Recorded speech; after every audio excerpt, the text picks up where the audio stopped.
Seigneur vous bénisse, l'Église. Ben, je vais vous fatiguer beaucoup ce matin. Parce que nous allons lire la parole de Dieu et je vais vous demander de vous mettre debout encore. Nous allons lire ensemble. Laissez-moi vous dire la raison pour laquelle j'aime que nous lisions ensemble la parole de Dieu. C'est parce que le Seigneur, c'est la parole qui change. C'est la parole qui bénit. C'est la parole de Dieu qui bénit. C'est la parole de Dieu qui transforme. Et personne d'entre nous, nous ne savons pas quand Dieu parle à son enfant.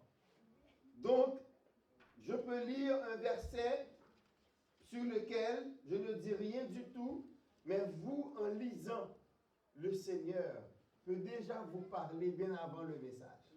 Donc voilà pourquoi j'aime bien demander que nous lisions ensemble. Nous allons lire dans Luc, chapitre 21. Donc nous allons lire depuis le verset 5 jusqu'au verset 36. Luc, chapitre 21, nous allons lire ensemble du verset 5 au verset 36. Lisons ensemble. Comme quelques-uns parlaient des belles pierres et des offrandes qui faisaient l'ornement du temple, Jésus dit, « Les jours viendront où, de ce que vous voyez, il ne restera pas pierre sur pierre qui ne soit renversée. » Ils lui demandèrent, « Maître, quand donc cela arrivera-t-il et à quel signe connaîtra-t-on que ces choses vont arriver? » Jésus répondit, « Prenez garde que vous ne soyez séduits, car plusieurs viendront en mon nom, disant, c'est moi, et le temps approche. Ne les suivez pas. Quand vous entendrez parler de guerre et de soulèvement, ne soyez pas effrayés, car il faut que ces choses arrivent premièrement. Mais ce ne sera pas encore la fin. Alors il leur dit, une nation s'élèvera contre une nation et un royaume contre un royaume. Il y aura de grands tremblements de terre et, en divers lieux, des pestes et des famines. Il y aura des phénomènes terribles et de grands signes dans le ciel. Mais, avant tout cela, on mettra la main sur vous et l'on vous persécutera.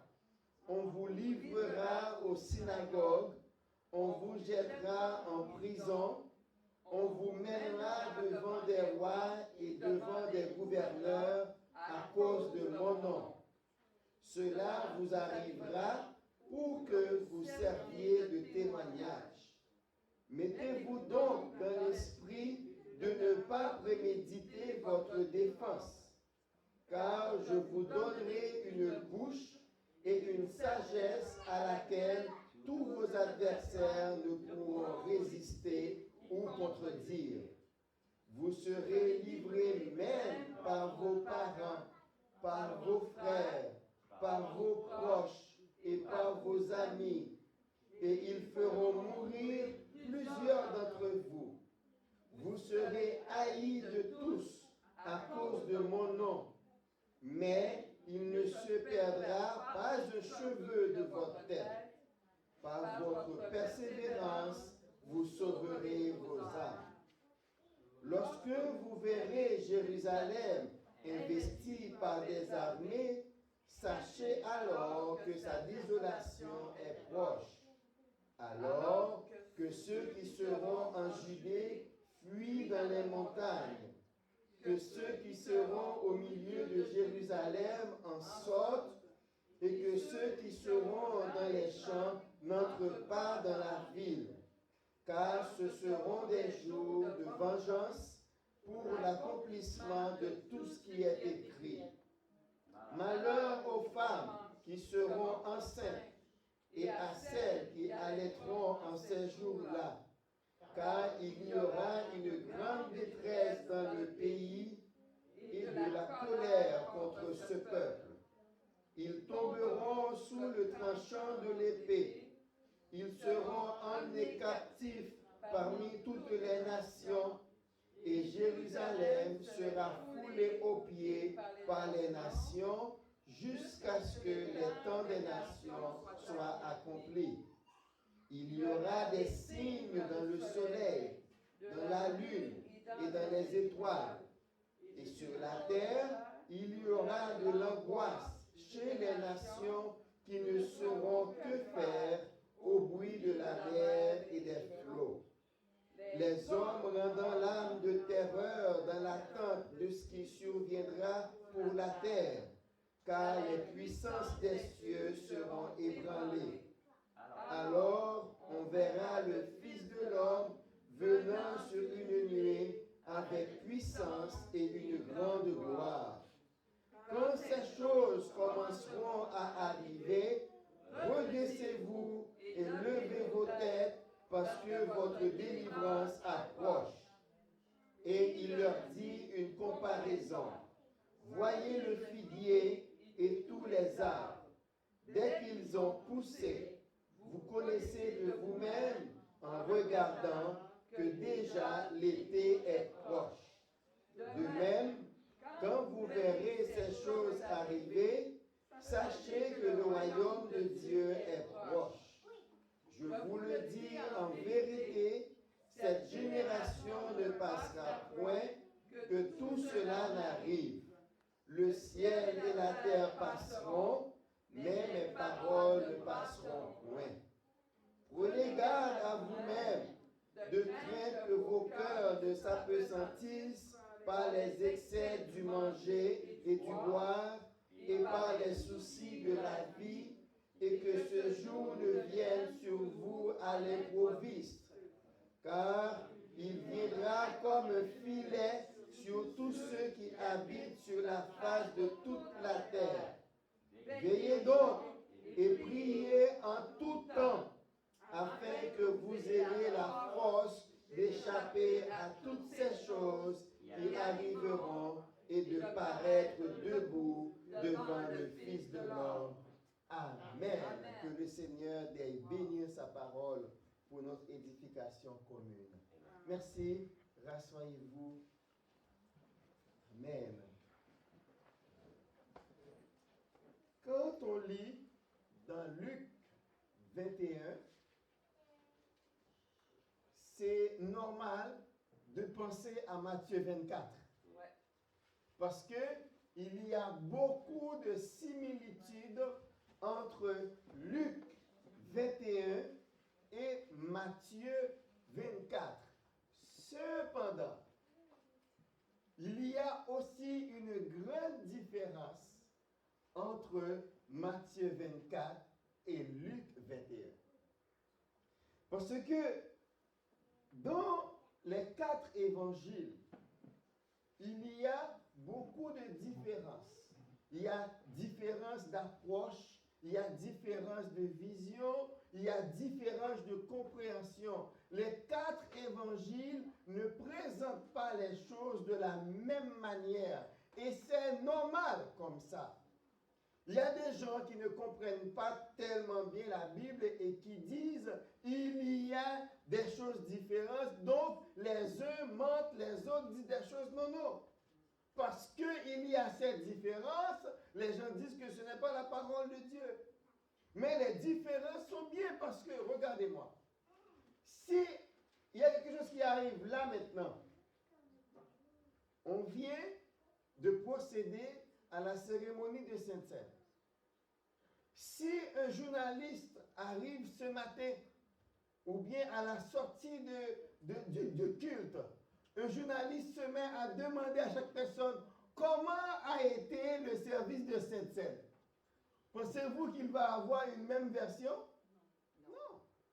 Parce que chacun de sa compréhension va lui dire voilà comment ça a été, voilà comment ça a été, voilà comment ça a été. Ce n'est même pas étonnant que certains disent eh bien c'est pasteur Alain qui avait lu et frère Eddy avait prié. Ce n'est pas étonnant. Mais parce que nous ne voyons pas les choses de la même manière, nous n'avons pas la même capacité à nous rappeler des choses. Mais de même aussi, les évangélistes Matthieu, Marc, Luc et Jean, tout en rapportant ce que Jésus-Christ a fait et ce que Jésus-Christ a dit, eh bien c'est normal qu'ils le rappellent, qu'il y ait de différences de point de vue de ce qu'ils rapportent, et c'est très bien comme ça. Donc, dans Luc 21, Jésus-Christ parle de deux choses. Il parle de la destruction de Jérusalem, donc du temple, et il parle de son deuxième retour, de son retour en chair. Luc 21 ne traite pas de l'enlèvement de l'Église. Vous allez retrouver un enseignement dans Luc sur l'enlèvement de l'Église dans Luc 17. Si vous voulez, nous pouvons regarder ensemble Luc 17 qui se rapproche beaucoup mieux de Matthieu 24.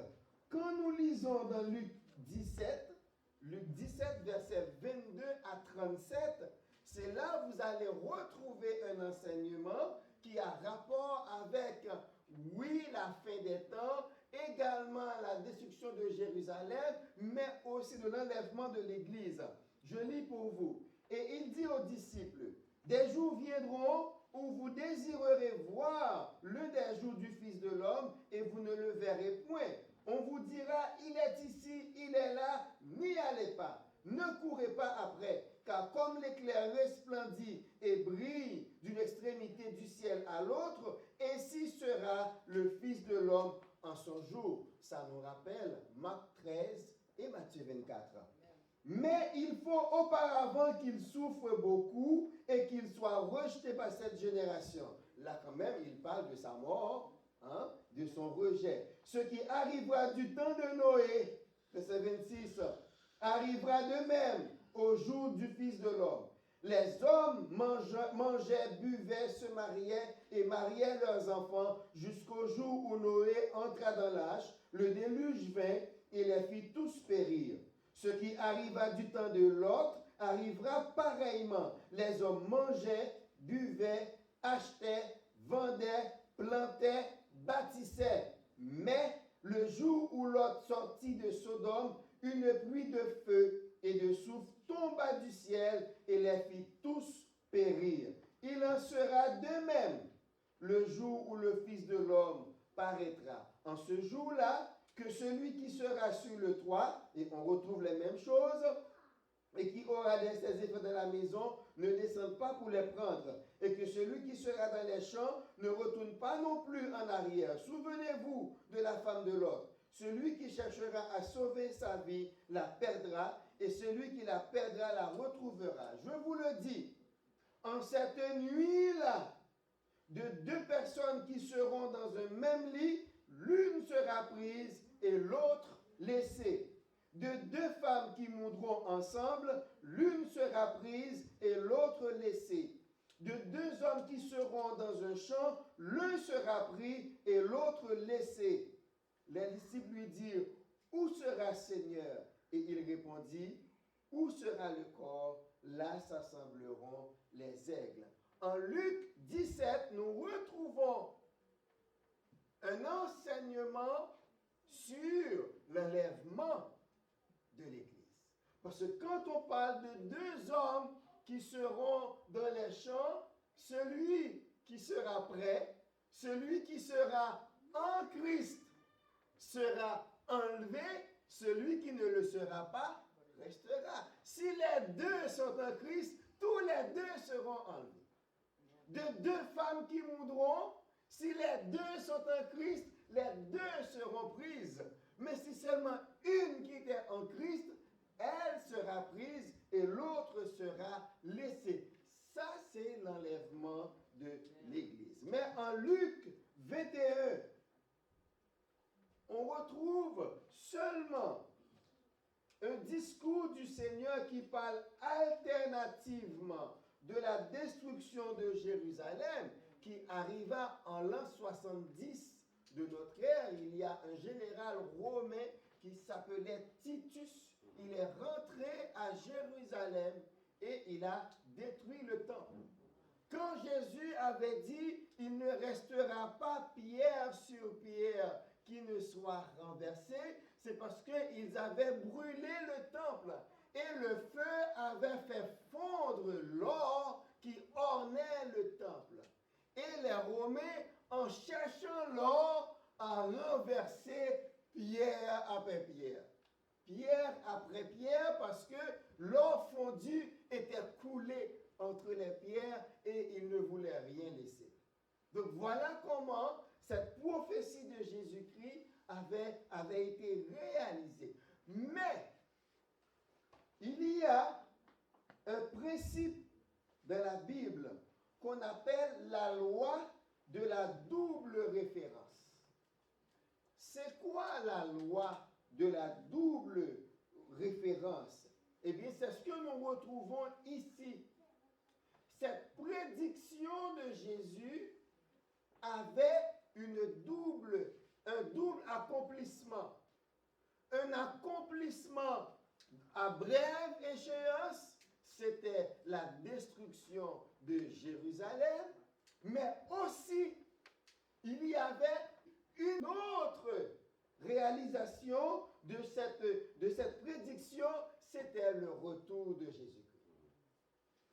Donc, ici, quand on lit dans ce péricope, Luc 21, 5 à 36, on a le plan suivant. Jésus annonce la destruction de Jérusalem, versets 5 et 6. Les disciples demandent quand cela se produira, au verset 7. Et versets 8 à 11, Jésus donne d'abord un aperçu général des événements qui précéderont sa seconde venue. Au lieu de répondre directement aux disciples pour lui dire « Voici comment ça va se faire », mais il prend le temps de parler de sa seconde venue. Oui, la seconde venue de Jésus-Christ sera accompagnée de signes. Signes sur la terre. Le premier signe que Jésus-Christ a donné, c'est la séduction et l'apostasie. Il y aura des gens qui vont venir pour séduire les gens, pour vous dire, c'est moi le Christ. Savez-vous, actuellement, il y a déjà plusieurs faux Christ. Il y a un aux États-Unis, il y a un au Brésil. Ce sont des gens qui se disent prophètes, qui se disent même le Christ. Il y a un actuellement aux États-Unis, il dit, c'est moi, Jésus-Christ. Et il se promène. Et aussi, ils font beaucoup d'argent. Parce que vous savez, les hommes aiment beaucoup suivre ces gens-là. Il y a près de 8 faux Christ à travers le monde actuellement. Il y en a en Asie, il y en a en Chine, il y a en Amérique du Sud, il y a en Amérique du Nord, il y a en Europe. Il y a actuellement 8 faux Christ. Des gens qui disent, c'est moi, le Christ. La séduction. Jésus-Christ a donné comme premier signe. J'ai noté qu'il y a 9 signes que Jésus-Christ a donné, des choses qui vont se réaliser avant qu'il ne revienne physiquement. La séduction et l'apostasie. Prenez garde que vous ne soyez séduits. Deuxième, les faux Christ. Deuxième signe, les faux Christ. Car plusieurs viendront en mon nom disant, c'est moi et le temps approche. La Bible dit, ne les suivez pas. Troisième signe, menace de guerre et de soulèvement. Au verset 9, Jésus-Christ a dit, vous entendrez parler de guerre. Attention, il y a nuance entre entendre parler de guerre et entendre des bruits de guerre. Parler de guerre, c'est des gens qui font des menaces de guerre. Mais la Bible dit, au moment où Christ va retourner, on va entendre. Il y aura beaucoup de menaces de guerre dans le monde. mais aussi il y aura beaucoup de guerres parce qu'il y a bruit de guerre. Dans les nouvelles, vous entendrez parler de conflits par-ci et par-là. Est-ce que c'est le cas maintenant? Oui. Donc, la Bible dit ça va venir, ce sont des signes qui nous disent que Jésus-Christ va revenir. Il y aura des guerres. Au verset 10. Alors il leur dit, une nation s'élèvera contre une nation. Ça, c'est une guerre. Un royaume contre un royaume. Donc, il y aura des guerres dans le monde, des catastrophes naturelles, des cataclysmes naturels. Il y aura de grands tremblements de terre et en divers lieux, des pestes, des maladies et des famines. Ce sont des choses qu'on entend tout le temps. Laissez-moi vous dire que ce matin, je ne veux pas être alarmiste. Hein? Je ne veux pas être alarmiste pour vous faire peur. Nous avons la parole de Dieu devant nous. Mon message est plutôt une exhortation à la vigilance. Hein? Ce n'est pas pour rien que Jésus-Christ a permis que ces choses soient écrites pour que nous puissions les lire aujourd'hui. Il y aura des catastrophes naturelles. Jésus-Christ en parle. Des tremblements de terre en divers lieux, des pestes, des maladies et des famines. Vous allez me dire, on a toujours eu des maladies, on a toujours eu des famines, je suis d'accord avec vous, mais depuis en mars dernier, il y a une qui fait beaucoup de bruit.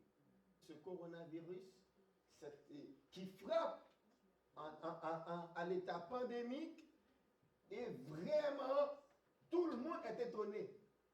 Comment se fait-il qu'en rien de temps, le monde entier est touché? Donc, c'est une idée que le Seigneur nous donne. On disait, mais non, il n'y aura pas de grande blessure parce qu'on a toujours eu des tribulations. Oui, mais des tribulations régionales. Quelque chose peut frapper dans un endroit, mais d'autres endroits sont épargnés. Il y a des choses qui se passaient en Afrique quand il y avait la grande famine en Éthiopie. C'était seulement Éthiopie. Donc il nous dit, quand la Bible parle, ça peut frapper partout en même temps. C'est ce qui va faire que c'est une grande tribulation. Parce que c'est le monde entier qui va être frappé en même temps. Ce n'est pas régional. Ce n'est pas seulement sur un plan national. Mais ça va être mondial. C'est ce qui va faire que c'est une grande tribulation. La Bible dit aussi au verset 6e signe que Jésus-Christ a donné, toujours au verset 11, des phénomènes célestes. Il y aura des phénomènes terribles, de grands signes dans le ciel. Et à partir de là, Jésus-Christ a pris une pause dans son enseignement pour dire, vous savez, avant que tout cela n'arrive, avant que ces signes se produisent, eh bien, il y aura un autre signe. C'est que on mettra la main sur vous. Vous ne serez pas les gens les plus aimés du monde. Vous ne serez pas, alors c'est nous ne serons pas les gens les plus aimés de la terre. Et on le voit pour le moment. Est-ce qu'on vous permet de parler de Jésus? Si quelqu'un veut perdre son emploi, qu'il entre au travail demain matin et proclame le nom de Jésus. Quand vous entrez Jésus dans la conversation, ça change, les tempéraments changent. Parce que c'est Jésus qui a tout pouvoir. C'est au nom de Jésus que Satan se met à genoux. La Bible dit, c'est au nom de Jésus, tout genou fléchira et que toutes les lèvres confesseront qu'il est Seigneur. Et il lui a dit, j'ai reçu tout pouvoir. Tout pouvoir m'a été donné dans les cieux et sur la terre. Voilà pourquoi le monde a des difficultés avec le nom de Jésus. Quand vous dites que vous êtes chrétien, familier avec ça parce que le mot chrétien veut dire celui qui suit Christ et qui imite Christ. À Antioche, la Bible dit cela qu'on avait qualifié les croyants pour la première fois de chrétiens. Et ce n'était pas un mot gentil. J'aimerais vous le dire. Ce n'était pas un mot gentil quand on appelait les croyants petits Christ. C'était pour les humilier. Ah, toi, tu as une sorte de petit Christ. Tu fais comme Christ. Mais tu as vu ce qui est arrivé? Ça va vous arriver aussi, espèce de petit Christ. Et avec le temps, le mot a pris de l'ampleur. Hein? Mais le mot aussi a perdu de sa signification. C'est comme pour beaucoup de mots, comme pour gentleman. Dans le temps, quelqu'un qui était un gentleman, ça voulait dire quelque chose. Mais maintenant, on le dit à tout bout de champ. Le mot a perdu de sa contenance, de son contenu. Le mot chrétien aussi. Aujourd'hui, nous sommes obligés de nous différencier. Moi, je suis chrétien évangélique. Pour faire la différence entre toutes sortes de chrétiens qu'il y a dans le monde. Parce que le mot a perdu de son sens. Mais le mot chrétien signifie celui qui vit à la manière de Christ. C'est quelqu'un, même quand on le frappe, il ne répond pas. Celui qui mène sa vie selon les commandements de Christ. C'est quelqu'un, vous pouvez l'injurier, il ne va pas vous répondre injure pour injure. Mais bien au contraire, il va vous bénir. C'est ça le petit Christ. Donc Jésus-Christ, septième signe, avait prévu que avant que les signes ne se manifestent, donc les croyants seront haïs. Il parlait aux Juifs, on vous livrera aux synagogues, on vous jettera en prison, on vous mènera devant des rois et vous n'avez qu'à lire le livre des Actes pour voir tout ce que l'apôtre Paul a subi. Arrivé à un certain moment, il a dû demander qu'il aille devant César. Parce qu'on l'avait envoyé de Jérusalem à Césarée, et là encore les Juifs voulaient qu'il revienne à Jérusalem parce qu'ils avaient tendu un piège pour lui sur la route. Et c'est alors qu'il dit, mais non, je suis citoyen romain, c'est devant César que je vais être jugé. Devant des rois. Il a comparu devant le roi Agrippa. Donc, l'apôtre Paul a subi tout ce que Christ a dit. Et beaucoup de chrétiens, d'ailleurs, l'histoire a rapporté comment est-ce que les apôtres sont mis à mort. Pierre a dû demander être pendu tête en bas sur la croix. Il y en a qu'on a scié. Jean, lui, c'est le seul qui soit mort de mort naturelle, mais on avait attenté à sa vie. Il a échappé, mais il a souffert. Donc c'est très important, quand on sert Christ, il faut se préparer à être persécuté. Mais la Bible dit, verset 13, cela vous arrivera pour que vous serviez de témoignage. Et il va dire, quand on va vous arrêter, quand vous allez comparaître, ne pensez pas à ce que vous allez dire pour vous défendre. Je vous donnerai un esprit, je vous donnerai une sagesse, je vous donnerai une bouche auquel personne ne pourra résister. Et Jésus-Christ revient au verset 17 pour parler encore de la haine des chrétiens. Vous serez haïs de tous à cause de mon nom. Et nous sommes dans cette période. Quand on sait que vous lisez la Bible, eh bien vous devez faire beaucoup d'efforts pour prouver à tous que celui qui lit la parole de Dieu a beaucoup plus de connaissances que n'importe quelle autre personne. Il y a des choses que vous pouvez dire, ils ne peuvent rien voir dedans. Parce que la Bible dit c'est par l'esprit qu'on peut comprendre ces choses.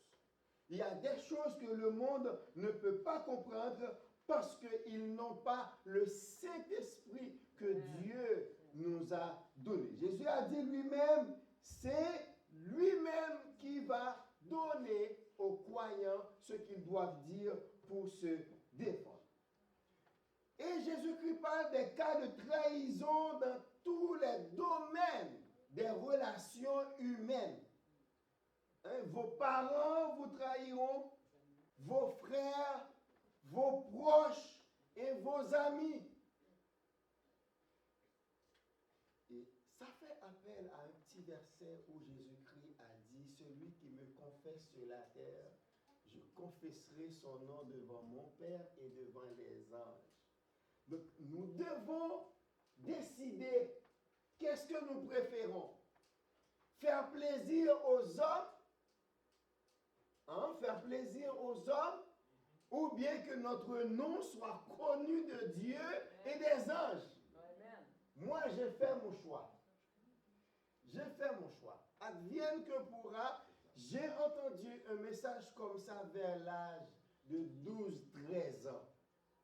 Et c'est à partir de là, j'ai pris la décision, partout où je passe, la première chose que les gens vont savoir de moi, c'est que je suis chrétien. J'étais à l'école, je me rappelle, je devais composer pour entrer chez les Salésiens en Haïti. Dans le formulaire, il y a cette question, votre religion. J'ai mis protestant. Bon, c'est ce qu'il fallait dire pour dire que je ne suis pas catholique. J'ai mis protestant. À la fin, mes camarades m'ont dit, Élisée, comment tu as répondu à cette question? Je dis, comment ça? Je suis protestant, je lui dis, oh Élisée, mon cher, tu vas perdre ta place. Je dis, que je perde une place, ce n'est pas grave. Mais ce n'est pas pour une petite place chez les frères salésiens que je vais renier mon Jésus. Amen. Et vous savez quoi? Nous étions deux, selon que je connaissais. Nous étions deux chrétiens à être composés. L'autre avait mis qu'il était catholique. On ne l'a pas pris et moi, on m'a accepté. Et pendant les 4 ans chez les Salésiens, j'ai toujours dit aux prêtres, je suis chrétien évangélique. Et ils m'ont forcé à venir à la messe. Je dis, pas de problème. Ils m'ont donné une Bible. Les généraux étaient venus distribuer des Bibles. J'avais reçu une petite Bible. Je dis, ok, vous voulez que je vienne à la messe? Je vais venir.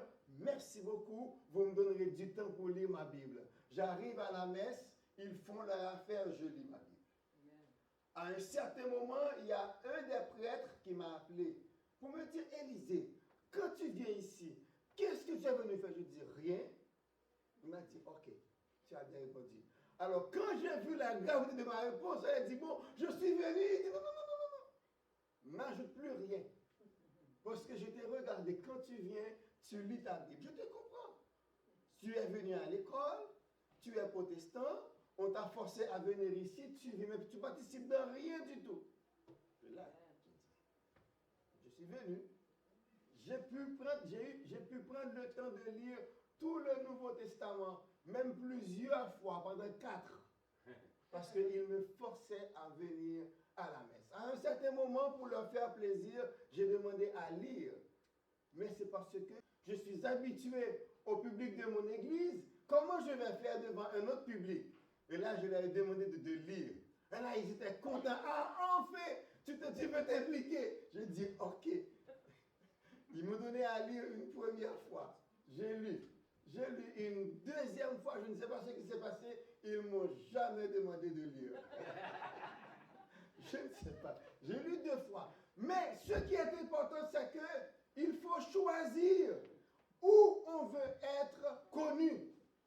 Du ciel ou bien de la terre. Les jeunes. Les jeunes. Je parle pour vous aussi. Vous êtes à l'âge où vous devez choisir votre camp. Voulez-vous faire partie du camp de Jésus ou bien du camp du monde? Donc il faut décider maintenant. Parce que quand on chante nul enfant n'est trop petit pour la route étroite, vous êtes assez grand pour la route étroite. Vous êtes assez grand. Donc, vous devez savoir, parce qu'il y a beaucoup de choses qui vont venir sur votre chemin. Il faut savoir comment dire non au monde. Et c'est ici que vous pouvez connaître le vrai chemin à choisir. À l'école, on va vous proposer beaucoup de choses. Mais comment vous allez dire non à la drogue que votre bon ami va vous proposer? Comment vous allez dire non à un bal qu'un bon ami à vous va vous proposer? Comment vous allez dire non à participer à une orgie sexuelle, une orgie de drogue? Comment vous allez dire non? C'est quand vous prenez Dieu au sérieux. Donc l'affaire, c'est de savoir vers qui me tourner quand ça va mal. La vie a beaucoup de tournants. On est jeune maintenant, mais on ne va pas rester jeune tout le temps. La vie va vous questionner un jour. Et c'est Jésus qui sera votre planche de salut.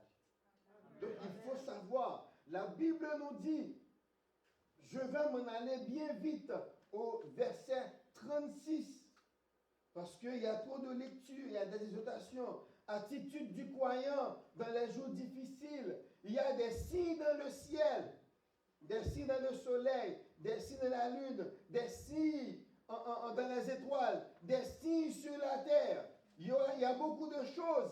Et le verset 27 nous parle du retour de Jésus. Alors on verra le Fils de l'homme venant sur les nuées avec puissance et une grande gloire.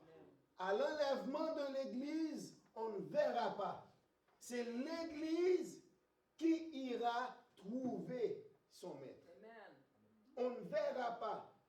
Mais au retour en chair de Jésus, tout le monde verra. Dans Malachie 14, depuis dans l'Ancien Testament, les prophètes avaient parlé du deuxième retour de Jésus-Christ. Mais les prophètes ne savaient rien de l'Église. Voilà pourquoi l'histoire de l'Église est différente de l'histoire du peuple d'Israël. Le retour de Jésus-Christ, c'est pour le peuple d'Israël et les nations, pas pour l'Église. Le deuxième retour de Jésus-Christ, c'est pour le peuple d'Israël et les nations, pas pour l'Église, parce que l'Église aura été enlevée. Nous qui faisons partie de l'Église, on n'attend pas le deuxième retour de Jésus-Christ, on attend l'enlèvement de l'Église. C'est ça le rendez-vous que nous avons avec Dieu, avec Jésus-Christ. Notre histoire a commencé depuis la Pentecôte, tandis que l'histoire du peuple d'Israël a commencé avec Abraham pour terminer au retour de Jésus. Notre histoire a commencé en acte 2, la Pentecôte, et ça va se terminer à l'enlèvement de l'Église. On n'a pas le même rendez-vous que le monde. On n'a pas le même rendez-vous que le monde. Nous nous préparons à être enlevés. Donc, ce qui se dit dans Luc 21, c'est pour les Juifs et le monde, pas pour l'Église. Vous allez retrouver l'enseignement pour l'Église dans Matthieu 24, Luc 17 et Marc 13, qui parlent de l'enlèvement de l'Église. D'où ici vient notre conclusion pour ce matin. La parole nous dit priez et veillez. Luc 21, 36. Veillez donc et priez À tout temps. Voilà. Comment? En Tout temps. Matin, midi et soir seulement? Non. En tout temps. Donc, on ne peut pas être des CDM. Savez-vous ce que c'est? Les CDM? Des chrétiens du dimanche matin. On ne peut pas être des CDM, des chrétiens du dimanche matin, mais on doit être des chrétiens en tout temps. Des CTT, chrétiens en tout temps. Nous sommes